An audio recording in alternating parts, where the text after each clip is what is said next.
Selama pandemi COVID-19, para pasien kanker anak-anak memiliki risiko penularan lebih tinggi, serta berpotensi mengalami gejala yang lebih parah dari orang pada umumnya. Oleh karena itu, di rumah sakit, terutama rumah sakit khusus kanker, menerapkan screening ketat bagi para pasien kanker yang hendak menjalani pengobatan. Menurut Kepala Staf Medis Fungsional Anak Rumah Sakit Kanker Darmais, Dr. Haridini Intan, sampai dengan Januari lalu terhitung ada sekitar 10 anak pasien kanker yang terkonfirmasi positif COVID-19. Jumlah tersebut cukup mengkhawatirkan, mengingat hal ini dapat mengganggu jadwal pengobatan dan membahayakan nyawa pasien. Untuk pasien anak-anak yang terinfeksi virus COVID-19 akan diberikan pendampingan oleh rumah sakit, terutama dari psikolog. Hal ini dilakukan karena pasien harus terpisah cukup lama dari orang tua, serta harus melakukan isolasi. Menurut Dr. Haridini Intan, hal tersebut dapat mengganggu kesehatan mental si anak. Kita sih biasanya perawat saja yang merawat. Orang tuanya kalau sudah di-screening dan hasilnya negatif tidak akan bergabung dengan anak. Jadi keseluruhan akan oleh perawat kami.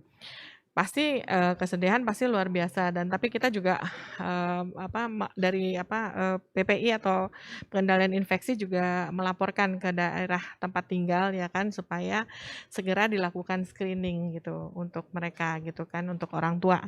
Eee, ya itu pasti membuat mereka lebih susah ya karena eee, pengobatannya untuk leukemia atau keganasan itu sendiri tidak mudah, ditambah lagi dengan COVID pasti lebih berat gitu.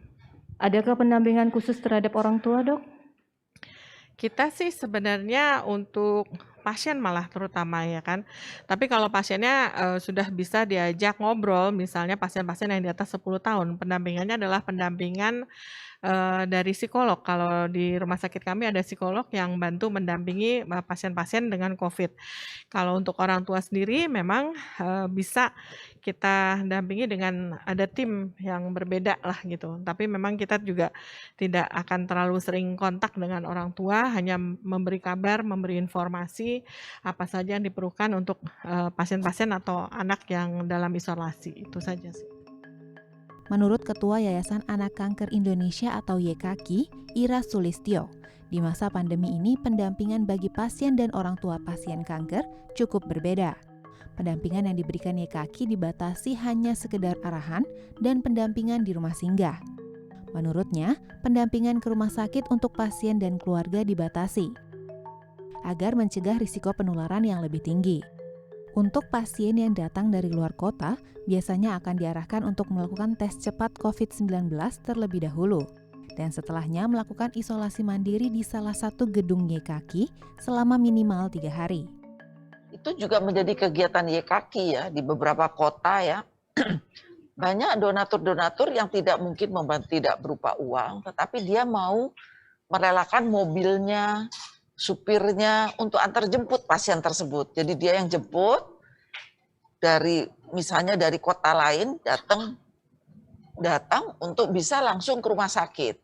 Demikian pula nanti pulang mereka yang jemput lagi untuk antar pulang. Jadi sehingga pasien dan anak keluarganya ini tidak perlu naik transportasi umum. Diharapkan dengan pengetatan protokol kesehatan baik di rumah sakit maupun di rumah singgah, dapat mencegah semakin bertambahnya kasus terkonfirmasi positif dari anak-anak pasien kanker. Prisentia, Tim Liputan, DAI TV.